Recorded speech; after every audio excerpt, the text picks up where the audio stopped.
ಅಭಿನಂದನಾ ಹಾಗೂ ಸನ್ಮಾನ ಕಾರ್ಯಕ್ರಮ.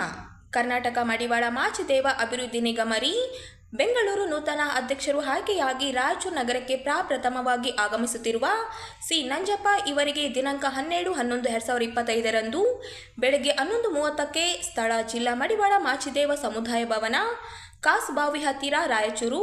ಸ್ವಾಗತ ಕೋರುವವರು ಜಿ ವೆಂಕಟೇಶ ಮಡಿವಾಳ, ಕಾರ್ಯ ಅಧ್ಯಕ್ಷರು, ಕರ್ನಾಟಕ ರಾಜ್ಯ ಮಡಿವಾಳ ಯುವ ಘಟಕ, ರಾಯಚೂರು.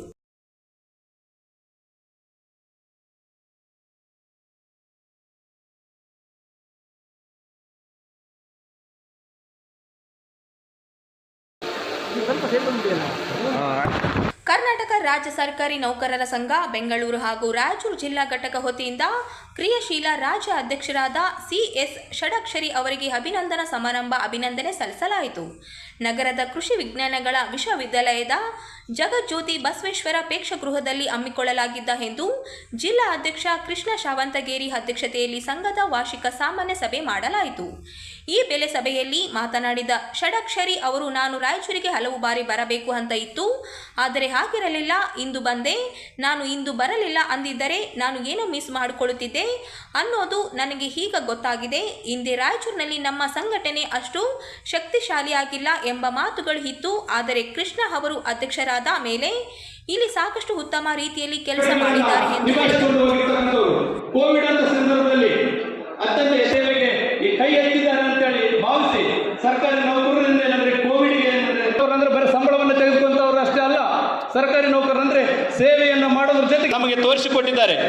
ಹಾಗೇನೆ ಈಗ ಅವರು ಒಂದು ಆದೇಶವನ್ನು ಮಾಡಿದ್ದಾರೆ, ಎಲ್ಲ ಜಿಲ್ಲಾ ಕೇಂದ್ರಗಳಲ್ಲೂ ಕೂಡ ತಪಾಸಣೆಯನ್ನ ಮಾಡಿಸಬೇಕು ಅಂತೇಳಿ ನಮ್ಮ ಸಂಘಕ್ಕೆ ಏನಂದ್ರೆ ನಿರ್ದೇಶನವನ್ನು ಕೊಟ್ಟು, ಅಂದ್ರೆ ಅವರ ಆರೋಗ್ಯದ ದೃಷ್ಟಿಯಿಂದಲೂ ಕೂಡ ಏನಂದ್ರೆ ಸರ್ಕಾರವನ್ನು ಮಾಡಿ ಸರ್ಕಾರಿ ನೌಕರರ ಮಕ್ಕಳಿಗೆ ಎಷ್ಟು ತೆಗೆದು ಕೂಡ ಯಾರು ಕೇಳ್ತಾ ಇರಲಿಲ್ಲ. ಆದರೆ ಪ್ರತಿ ಅವರು ಕೂಡ ಏನಾದ್ರು ಉನ್ನತ ಹುದ್ದೆಗೆ ಹೋದಾಗ ಸರ್ಕಾರಿ ನೌಕರರ ಸಂಘ ಏನಾದ್ರೆ ಬೆನ್ನು ತಟ್ಟಿದೆ ಅಂತೇಳಿ ಗುರುತಿಸಬೇಕು ಅಂತೇಳಿ ಬಹಳ ಯಶಸ್ವಿಯಾಗಿ ನಡೆಸಿಕೊಂಡು ಹೋಗ್ತಾ ಇದ್ದಾರೆ.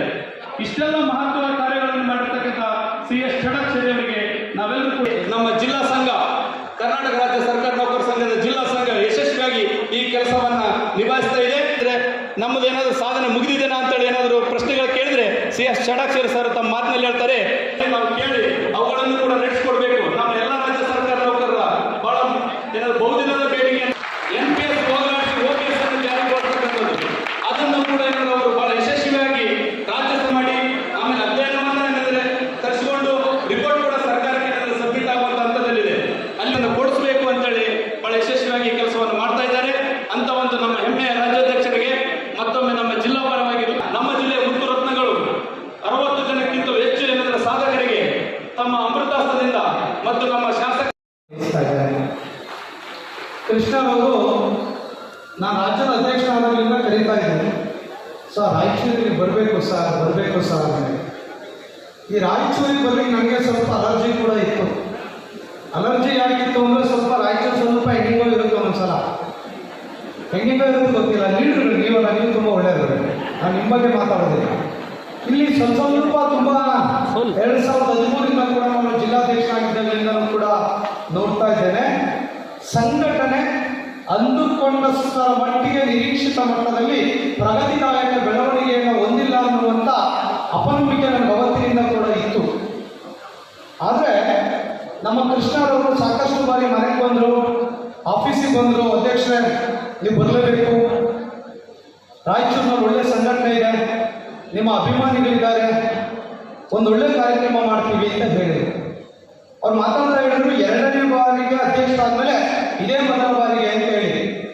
ನಮಗೆ ಮತ್ತೆ ನಿಮಗೂ ಕೂಡ ನಾನು ಕ್ಲಾರಿಟಿ ಕೊಡ್ತೀನಿ, ನಾನು ಇಂದಿನ ಅವಧಿಯಲ್ಲಿ 6 ಬಾರಿ ರಾಯಚೂರು ಜಿಲ್ಲೆಗೆ ಬಂದಿದ್ದೇನೆ, 7ನೇ ಬಾರಿ 2ನೇ ಬಾರಿಗೆ ಅಷ್ಟೇ. ಯಾಕಂದ್ರೆ ಮತ್ತೆ ಕೆಲವು ಗೊತ್ತಿಲ್ಲದವರಿಗೆ ಏನಪ್ಪ 6 ವರ್ಷ ಆದಮೇಲೆ ಇವಾಗ ಫಸ್ಟ್ ಟೈಮ್ ಬರ್ತಾ ಇದ್ದಾರೆ ಅಂತ ಹೇಳಿ ಕ್ಲಿಯರ್ ಇರಲಿ ಅನ್ನುವಂಥದ್ದು ಒಂದು. ಸೊ ಇಂಥ ಒಂದು ಸಂದರ್ಭದಲ್ಲಿ ಕೃಷ್ಣ ಅವ್ರು ಹೇಳಿದಾಗ ನನಗೆ ಅನ್ನಿಸ್ತು, ಇಲ್ಲ ಹೋಗೋಣ ನಾನು ಕೂಡ ಟೈಮ್ ಕಿಲ್ ಮಾಡ್ತಾ ಇದ್ದೆ. ಆದರೆ ನಿನ್ನೆ ಒಂದು ವಿಜಯನಗರ ಜಿಲ್ಲೆ ಪ್ರೋಗ್ರಾಮ್, ಇವತ್ತಿಲ್ಲಿ, ನಾಳೆ ಯಾದಗಿರಿ ಮುಗಿಸಿ ಬಳ್ಳಾರಿ ಒಂದು ಭಾಗದಲ್ಲಿ 4 ಜಿಲ್ಲೆ ಕೂಡ ಹಾಕೊಂಡಿದ್ದೆ, ಒಂದು ಸಂವಾದ ಕೂಡ ಇಟ್ಕೊಂಡಿದ್ದೆ. ಹಾಗಾಗಿ ಇದನ್ನು ಜೋಡಿಸ್ಕೊಂಡಾಗ ಮಾನ್ಯ ಈ ಕಾರ್ಯಕ್ರಮಕ್ಕೆ ಏನಾದರೂ ಕೂಡ ನಾನು ಬರಲಿಲ್ಲ ಅಂತ ಹೇಳಿದರೆ ಬಹುಶಃ ನನ್ನ ಜೀವಮಾನದಲ್ಲಿ ನಾನು ಏನಾದರೂ ಕಳ್ಕೊಳ್ತಾ ಇದೆ ಅನ್ನುವಂಥ ಒಂದು ಸಂದೇಶ ಕೂಡ ಇವತ್ತು ಸಿಕ್ತು. ಅವರು 10:30 ಬರಲೇಬೇಕು ಅಂತ ತುಂಬ ಒತ್ತಡ. ಅಲ್ಲಿ ನೋಡುವಂಥ ಸಂದರ್ಭದಲ್ಲಿ ಬೈಕ್ ರ್ಯಾಲಿ ಇರ್ಬೋದು,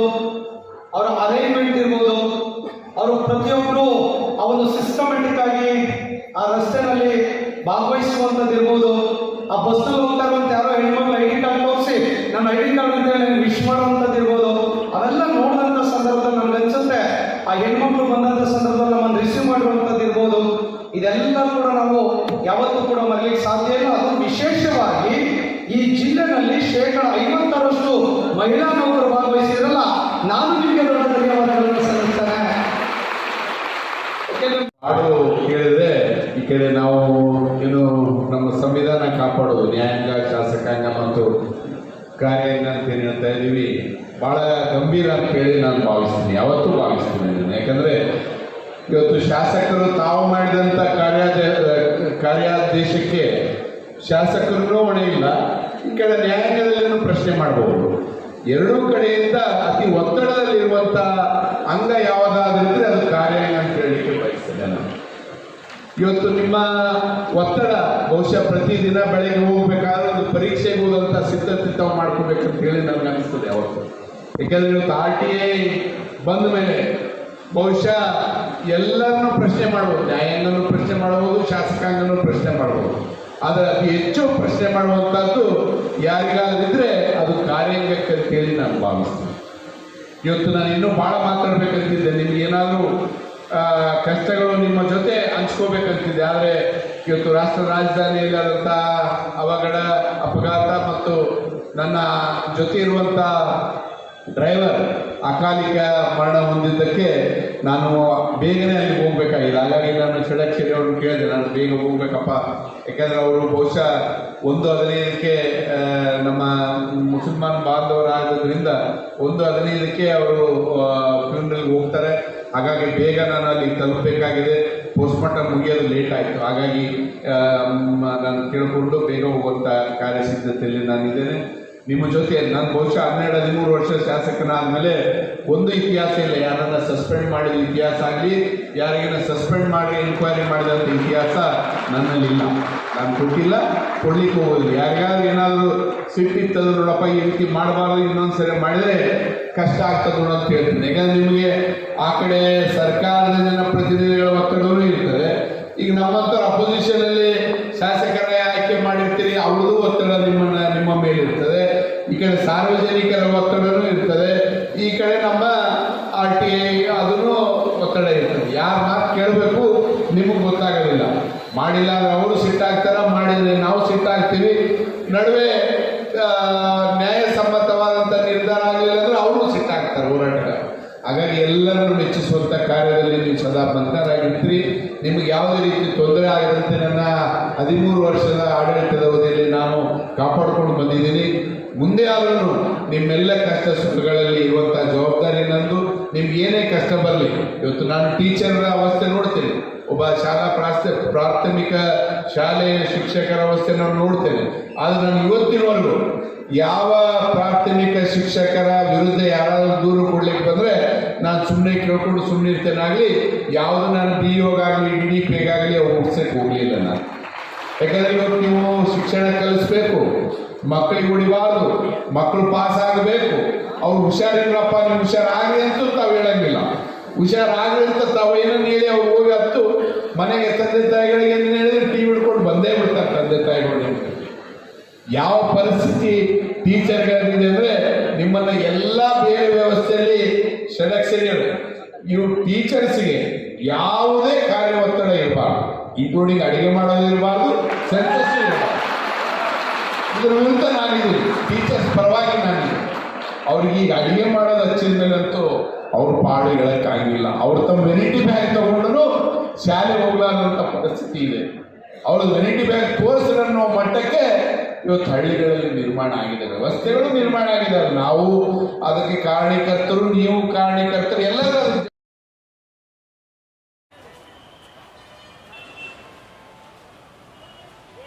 ದೆಹಲಿ ಬಾಂಬ್ ಬ್ಲಾಸ್ಟ್ ಹಿನ್ನೆಲೆ ರಾಯಚೂರು ನಗರದ ಕೇಂದ್ರ ಬಸ್ ನಿಲ್ದಾಣದಲ್ಲಿ ಇಂದು ಪೊಲೀಸರು ಶ್ವಾನದಳದ ಮೂಲಕ್ಕೆ ಹೋಗಿ ತಪಾಸಣೆ ನಡೆಸಿದ್ದಾರೆ.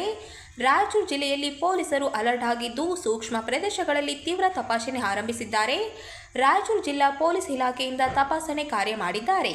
ಶ್ವಾನದಳದೊಂದಿಗೆ ನಿಲ್ದಾಣದಲ್ಲಿ ಪ್ರಯಾಣಿಕರ ಬ್ಯಾಗು, ವಾಹನಗಳು ಸಾಕಷ್ಟು ರೀತಿಯಲ್ಲಿ ತಪಾಸಣೆ ನಡೆಸಿ ಮುಂಜಾಗ್ರತಾ ಕ್ರಮಕ್ಕೆ ಮುಂದಾಗಿದೆ.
ಒಂದು ನಿಮಿಷ ಸ್ವಲ್ಪ ಹಿಂದೆ ಹೋಗ್ರಿ ಸರ್.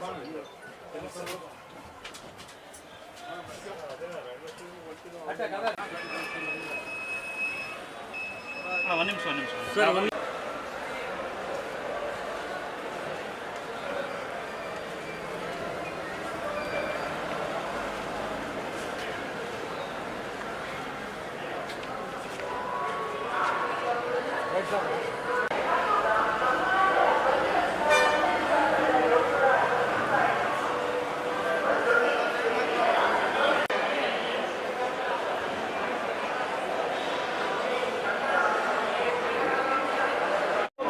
ಒಟ್ಟಲ್ಲಿ ಹೇಳ್ಬೇಕಾದ್ರೆ ದೆಹಲಿಯಲ್ಲಿ ನಡೆದಂಥ ಈ ಒಂದು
ಶಿಕ್ಷಣ ಎಂದರೆ ಕೇವಲ ಓದುವುದಲ್ಲ, ಇತರರಿಂದ ಕಲಿಯುವುದು ಮತ್ತು ಇತರರಿಗೆ ಕಲಿಸುವುದು ಸಹ ಶಿಕ್ಷಣದ ಮಹತ್ವದ ಕಾರ್ಯವಾಗಿದೆ ಎಂದು ಅಲ್ಪಸಂಖ್ಯಾತರ ಕಲ್ಯಾಣ ಇಲಾಖೆಯ ಜಿಲ್ಲಾಧಿಕಾರಿ ಪ್ರವೀಣ್ ಕುಮಾರ್ ಅವರು ಹೇಳಿದರು. ನಗರದ ಚಂದ್ರಬಂಡ ಅಲ್ಪಸಂಖ್ಯಾತರ ಕಲ್ಯಾಣ ಇಲಾಖೆಯ ಮುರಾರ್ಜಿ ದೇಸಾಯಿ ವಸತಿ ಶಾಲೆಯಲ್ಲಿ ನವೆಂಬರ್ 11ರಂದು ನಡೆದ ರಾಷ್ಟ್ರೀಯ ಶಿಕ್ಷಣ ದಿನಾಚರಣೆ ಕಾರ್ಯಕ್ರಮಕ್ಕೆ ಚಾಲನೆ ನೀಡಿ ಅವರು ಮಾತನಾಡಿದರು. ಡಾಕ್ಟರ್ ಮೌಲಾನಾ ಅಬ್ದುಲ್ ಕಲಾಂ ಆಜಾದ್ ಅವರು ಶಿಕ್ಷಣ ಕ್ಷೇತ್ರಕ್ಕೆ ನೀಡಿದ ಅಪಾರ ಕೊಡುಗೆಯನ್ನು ಪರಿಗಣಿಸಿ ಕೇಂದ್ರ ಸರ್ಕಾರ ಅವರಿಗೆ ಮರಣೋತ್ತರವಾಗಿ ಭಾರತ ರತ್ನ ನೀಡಿ ಗೌರವಿಸಿತು. ವಿದ್ಯಾರ್ಥಿಗಳು ಮಾತ್ರವಲ್ಲದೆ ದೇಶದ ಪ್ರತಿಯೊಬ್ಬ ಪ್ರಜೆಯೂ ಡಾಕ್ಟರ್ ಮೌಲಾನಾ ಅಬ್ದುಲ್ ಕಲಾಂ ಆಜಾದ್ ಅವರ ಕೊಡುಗೆಯನ್ನು ನೆನೆಯಬೇಕು.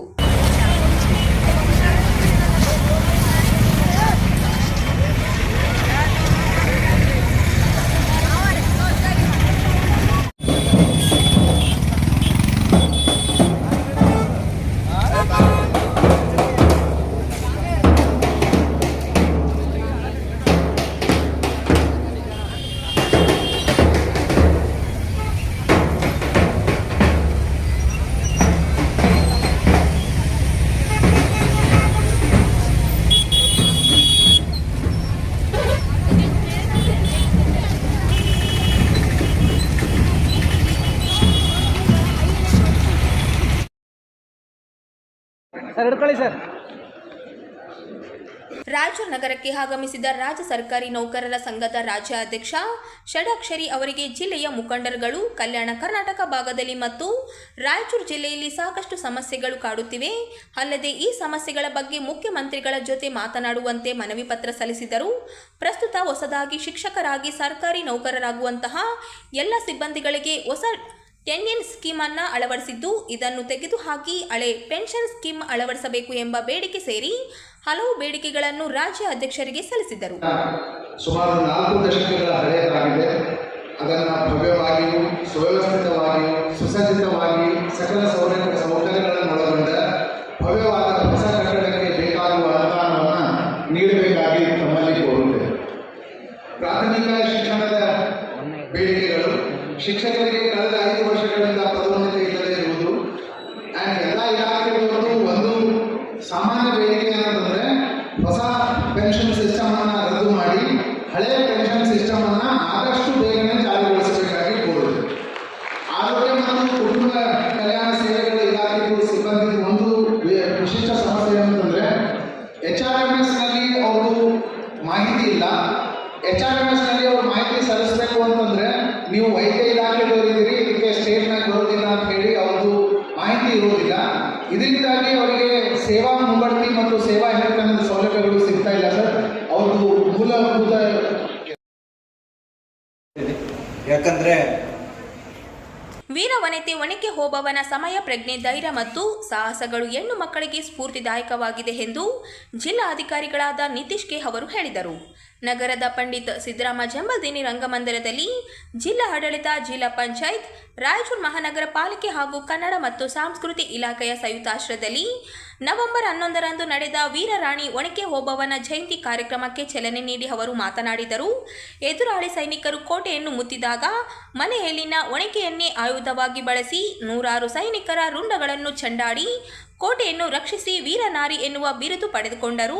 ಇಂತಹ ವೀರನಾರಿಯ ಚರಿತ್ರೆಯನ್ನು ಎಲ್ಲೆಡೆ ಪಸರಿಸುವ ಕೆಲಸವನ್ನು ನಾವೆಲ್ಲರೂ ಮಾಡಬೇಕು. ವಿದ್ಯಾರ್ಥಿಗಳು ವೀರನಾರಿ ಒನಕೆ ಓಬವ್ವನ ಧೈರ್ಯ ಸಾಹಸವನ್ನು ಮೈಗೂಡಿಸಿಕೊಳ್ಳಬೇಕು ಎಂದರು. ಒಂದು ಶೌರ್ಯ, ಸ್ವಾಭಿಮಾನ, ಧೈರ್ಯ ನಮಗೆಲ್ಲ ಪ್ರೇರೇಪಣೆ ಆಗಬೇಕು ಅಂತ ನಾನು ಹೇಳೋಕ್ಕೆ ಇಷ್ಟಪಡ್ತೀನಿ.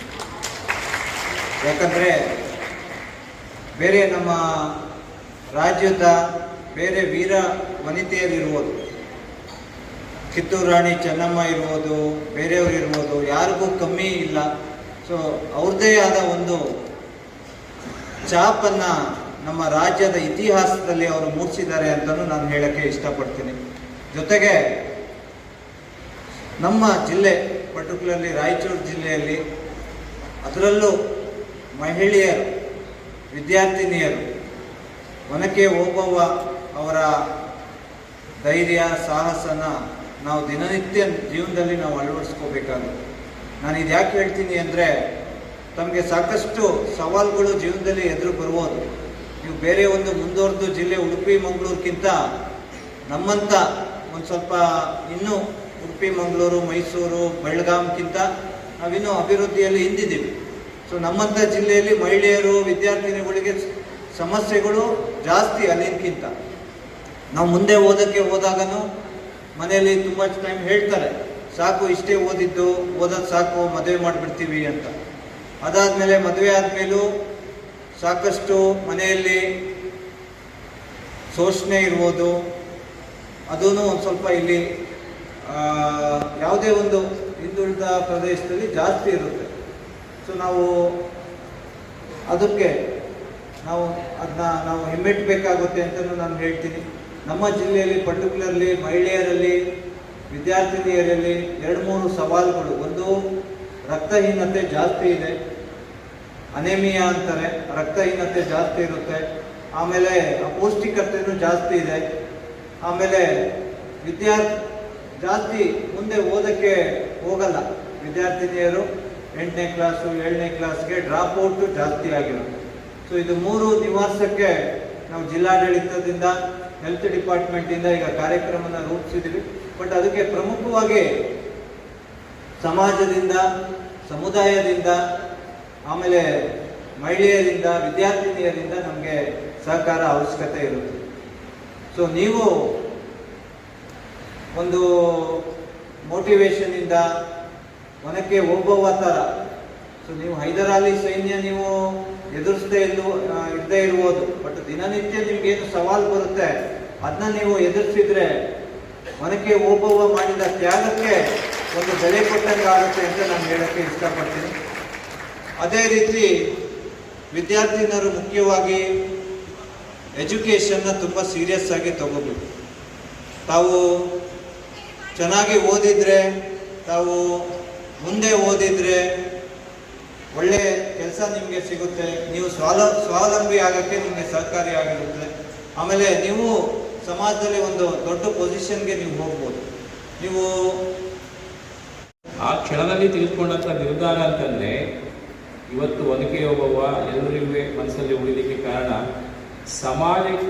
ಸಮಾಜಕ್ಕೆ ನಾವು ಏನಾದರೂ ಮಾಡಿದರೆ ಸಮಾಜ ನಮ್ಮನ್ನು ನೆನೆಸ್ತದೆ ಅನ್ನೋದು ಎದ್ದು ಕಾಣುತ್ತೆ.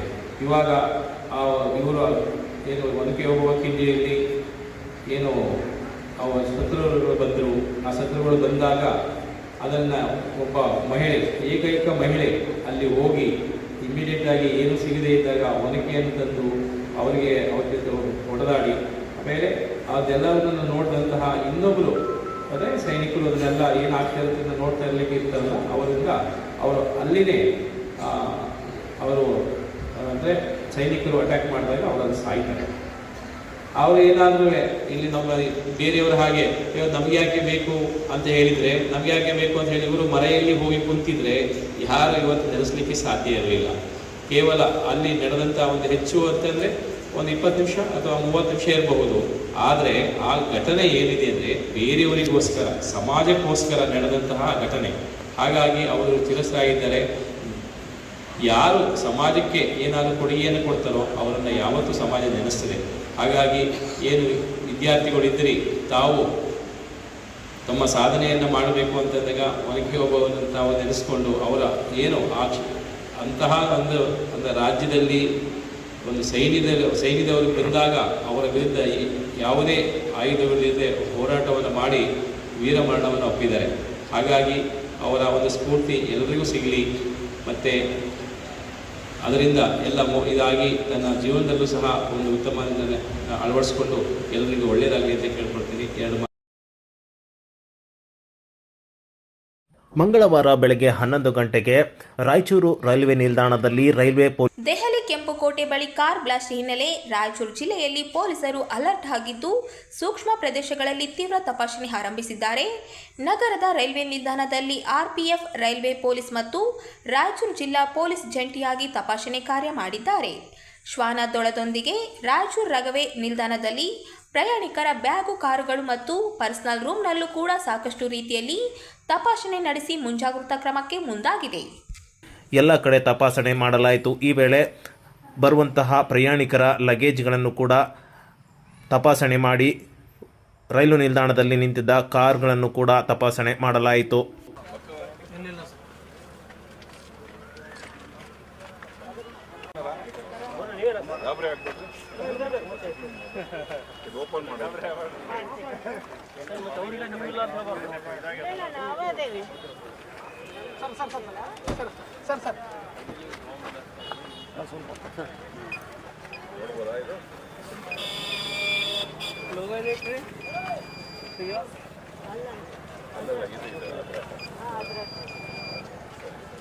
ಚಾರ್ಜ್